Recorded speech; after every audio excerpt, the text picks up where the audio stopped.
Guys. Thank you. Sam Johnson, Jeb Hensarling, Ted Poe, and Lamar Smith, 4 veteran Republican congressmen walking away from Washington, D.C. Will other names join the list? And more importantly, why are these Texans really leaving the Capitol? Ross Ramsey is co-founder and executive editor of the Texas Tribune in Austin for us as always. Good morning to you, Ross.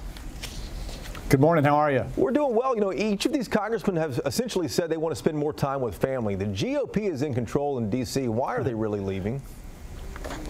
Well, you know, 2 of them, Hensarling and Smith, are term limiting out of their chairmanship. So you go from being a chairman of a committee to just a regular member again. That's probably part of it. You know, Lamar Smith's been in Congress for 32 years. He's probably seen everything he wants to see.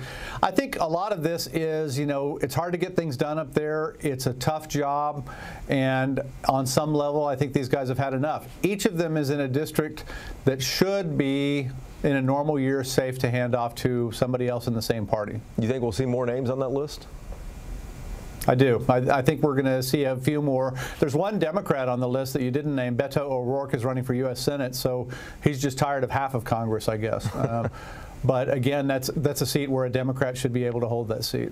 You know, Ross, we're seeing a lot more complaints about how the federal government is helping after Hurricane Harvey. Yeah. What is the government doing and not doing along the coast?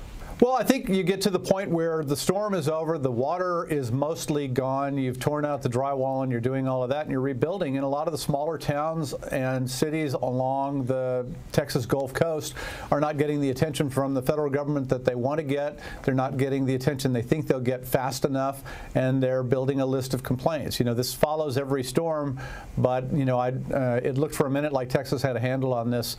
Maybe they don't. And now to Tuesday's election briefly as well, too. Dallas County has 1.2 million registered voters.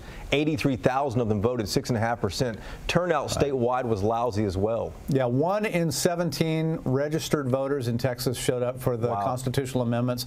And there were local elections all over the place. Here in Travis County, we had some bond elections, some school board elections. There was important stuff on there. It's just voters just don't turn out in Texas. It's a real problem. Back to you in just a moment, Ross. Thank you.